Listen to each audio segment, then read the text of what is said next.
What is up, y'all, and welcome back to the channel. We are back in the 96, a little dejected from the morning with the 21, but today we're gonna get some new tires on this old girl. We're also gonna pick up an O2 sensor and some other stuff. That's right, the truck has been throwing an intermittent code for the downstream O2 sensor, so we're gonna grab one of those. We are going to try and troubleshoot the cab light that is out. That other one next to it keeps going in and out, and yeah, we're gonna do some maintenance. We're gonna have some wins. One thing that I did try to fix was the coolant temp gauge. If you remember, it only gets about 155, and I replaced the sending unit. It took me 4 seconds. I'll show y'all where it is, and it still doesn't work. So I picked this up from AutoZone, and it's just a little OBD2 reader that tells me my water temp. You can change a bunch of things, but I have it set to miles per hour, RPM, water temp, and my average fuel economy of 0.1 currently. Yeah, so that thing is pretty sweet. I'll go over that, but let's run down to Discount Tire and get some new rubbers put on the old 96. Okie dokie, we are back. So these are the tires that I just took off. They are Goodyear Ultra Grip Ice studded snow tires. They're still in very good condition. They were just loud as hell, and I don't typically run snow tires. We replaced those with these Pathfinder all-terrain tires. I was going for the budget option, and I'm pretty sure this is the first time in my life I've put the factory tire size on a truck. I don't know anything about these tires and had actually never heard of Pathfinder before, but they look pretty nice. They are an all-terrain, and you had to go with the white letters on the outside. Looks are not everything on tires, but they're meaningful to me. They look pretty decent. I was gonna go with an even cheaper option, the Rocky Mountain all-terrains, but they only had them in 4-ply, and this truck came from the factory with 10-ply, so couldn't make that big a change. Looking down the front, I like them, and they're a lot quieter and plush ride. Absolutely plush ride. They are a 265, a 75 R16. Next up, I wanted to address the digital display, which is being kind of wonky and might turn off, but I added this to monitor the vitals on the truck. It'll do anything from intake air temp to water temp to MPG, all that. And that was because this gauge right here is not working, and it holds out at 155. So under the hood here, I will show you the sensor in question. And I know it was this sensor to replace because all scan tools read the appropriate water temp, which is anywhere from 180 to like 200. This truck likes to run around 188 for some reason, but that is an accurate number, and it will more often than not get up to about 194. So right there, that brass fitting in between the plug wires, let me reach my hand in here, right there. That is the coolant temp sending unit, and that just plugs in right up there. It's supposed to go in that Christmas tree.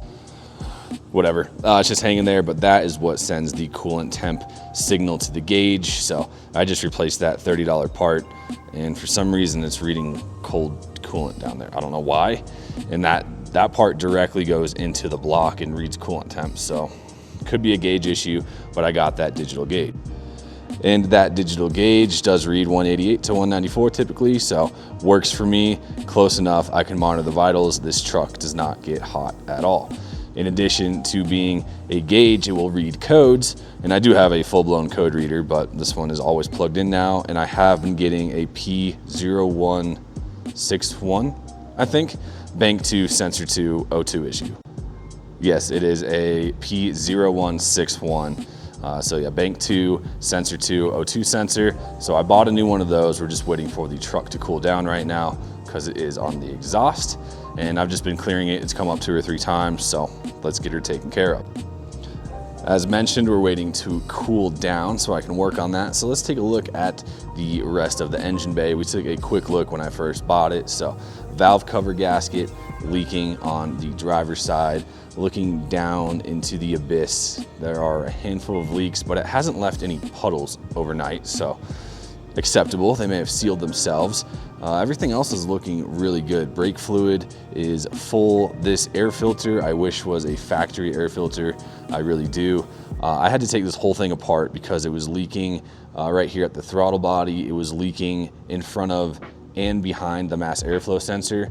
And then to get this thing, you can see how crushed this filter is. Terrible design, and I'm hoping they're just old, but I had to redo this whole intake to get all the air leaks out. This flange that just seats onto the mass airflow sensor on this side is rubber, and so is the flange on the air filter, so they do not want to go together nicely. And you can see I had to kind of crush the filter to get it on there. That filter is very dirty, but I'm going to wait for the replacement parts from K&N. I got all new couplers and hose clamps, so I'm gonna wait for those to come in before pulling this filter and cleaning it, because that was a pain in the butt. I filled up the coolant overflow tank when I bought the truck, and it is sitting right there at the hot full level, which is perfect. I also did fill in the radiator, so that's good.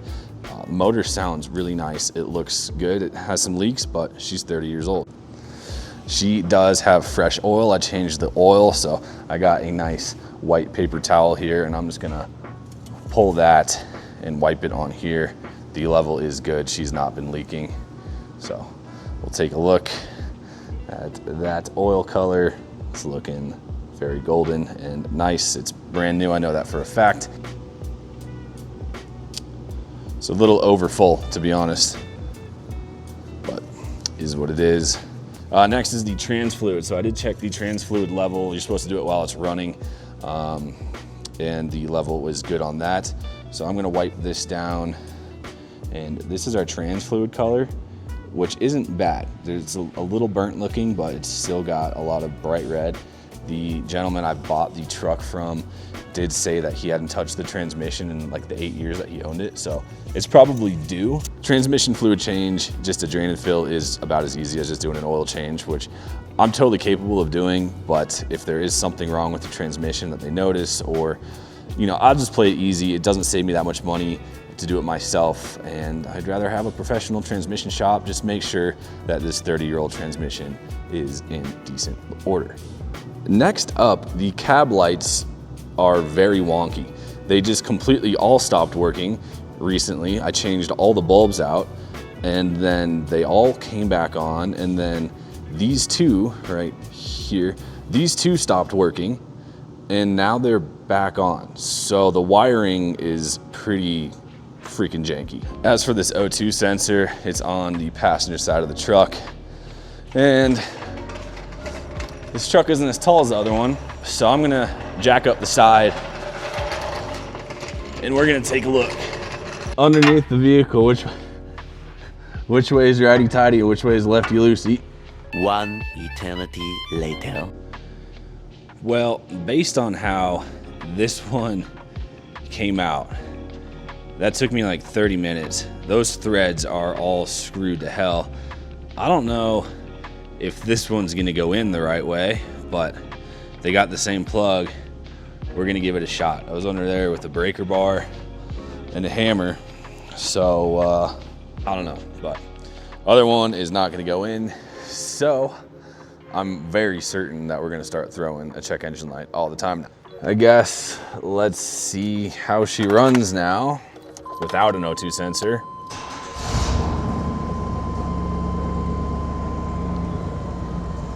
So it's about a week later, and I was editing this video and realized I just neglected to finish it. So this is the old O2 sensor that came out, just all the heat. It's probably old as hell, and it was a pain in the butt to get out. I had to hit it with a hammer, and I didn't show you all how I put the new one in. So at like 8:30 p.m., I drove down to AutoZone. I don't like AutoZone, I'm a Napa attender, but I got this for $10.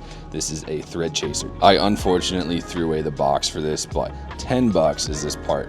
All you need to do is make sure that the thread pitch and size match your O2 sensor. They are not all universal, but luckily this guy was in stock. Anyways, luckily this guy was in stock and it matched the exact thread pitch. So all you need to do really is spray that thing down with WD-40, get under there, and it is set up for a 3/8 ratchet, I believe. This camera's not having it today. And just kind of re-pitch. that was the completely wrong word. You want to rethread. So be gentle, don't use a impact tool unless you're really impatient. I was surprised at how well that worked. I was skeptical, but we got her in. And that sensor was just right there in about that location. Got her in, check engine light is fully gone. Install after that was super simple. But we are back today for some other work on the Silverado, so we're gonna go ahead and get started with that.